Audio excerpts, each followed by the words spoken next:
وہ مقابلے کا تو نتیجہ آپ کے سامنے آ گیا ہے بھارت سے، تو ہماری کوشش یہی ہے کہ جو نتیجہ آپ کے سامنے آیا ہے وہی نتیجہ ہم دنیا کے سامنے لے کر جائیں۔ اب وہ نتیجہ ہے کیا؟ اس میں 2-3 عوامل ہیں جو اہم ہیں۔ پہلی بات تو یہ ہے کہ بھارت نے جو ایگریشن کے ذریعے اس نے ایک نیا نارمل کریٹ کرنے کی کوشش کی ہے۔ وہ نیا نارمل کیا ہے؟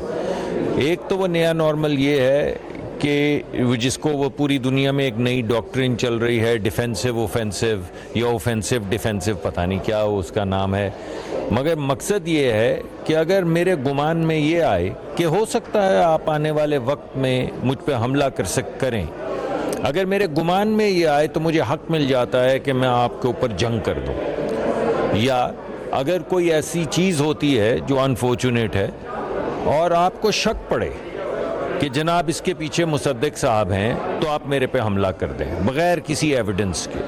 تو یہ جو ڈیفینسو اوفینسو کی ڈاکٹرن ہے، یعنی بغیر کسی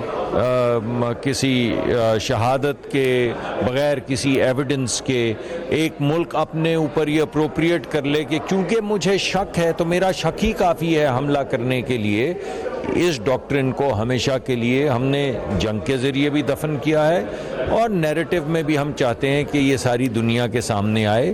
اس سے پہلے جب اس طرح کی چیزیں ہوئی ہیں تو ہم جنگ عظیم میں پہنچ گئے تھے اور پوری دنیا، آدھی دنیا برباد ہو گئی تھی، تو دوبارہ سے ایسی غلطیاں کرنے کی ضرورت نہیں ہے۔ دنیا کو وائلڈ ویسٹ بنانے کی ضرورت نہیں ہے کہ دا فاسٹسٹ گن جو ہے دیٹ ونس۔ ہم ایک سویلائزڈ لوگ ہیں، سویلائزڈ خطے میں رہتے ہیں، سویلائزڈ طریقے سے رہنا چاہتے ہیں، مگر کسی ہیجمنی میں نہیں رہیں گے۔ یہ بات دنیا پہ کلیئر ہو جانی چاہیے، بھارت پہ تو ہو چکی ہے کہ یعنی بھارت کا جو ایک گمان تھا کہ ہم یہاں کے چودھری ہیں یا بدماش ہیں یا ہم یہاں کے بڑے ہیں اور باقی، وہ بات تو ختم ہو گئی ہے۔ اس وجہ سے برابری کی بنیاد پہ ایک سویلائز طریقے سے آگے بڑھنے کا جو طریقہ کار ہے اس کو ہم نے آگے بڑھانا ہے، یہی ہمارا مقصد ہے۔ مگر اس پورے پروسیس میں کوئی بھی ایسا وقت نہیں آنا چاہیے یا آئے گا جس میں کسی کے گمان میں بھی اس جنگ کے بعد یہ بات گزرے کہ اگر اس نے پاکستان کے اوپر در اندازی کرنے کی کوشش کی یا اس کی سوورنٹی کو یا اس کی ٹیریٹوریل انٹیگریٹی کو وائلیٹ کرنے کی کوشش کی، تو جو اس مرتبہ ہوا ہے اس سے کئی گنا زیادہ ہوگا۔ یہ ایک بات ہے۔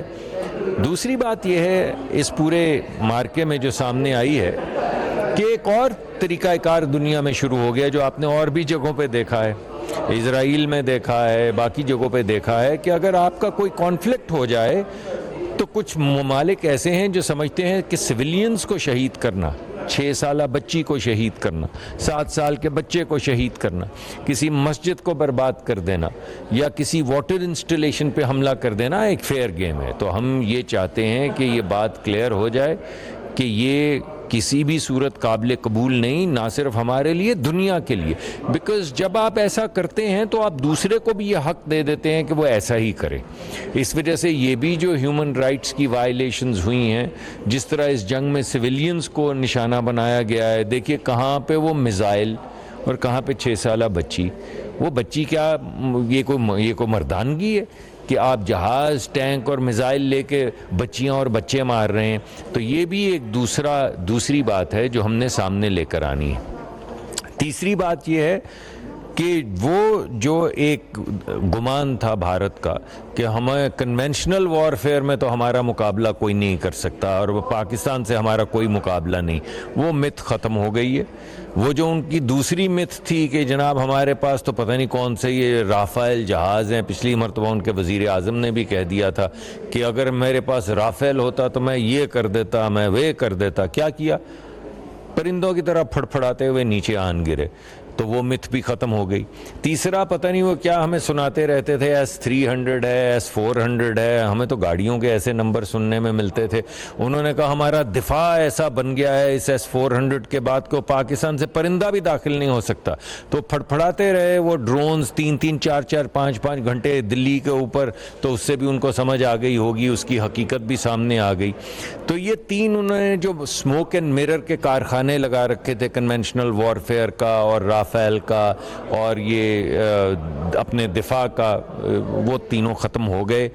اب جو بات ہوگی وہ برابری پہ ہوگی، اس میں کوئی ہیجمونک ڈیزائن نہیں ہوگا، اس میں ہم مہذب لوگوں کی طرح بیٹھ کر بات کریں گے برابری کی بنیاد کے اوپر. لیکن اگر میلی نظر سے دیکھا تو جو اس مرتبہ جواب ملا ہے اس سے زیادہ سخت جواب ملے گا. ابھی سبسکرائب کریں تاکہ کوئی خبر رہ نہ جائے.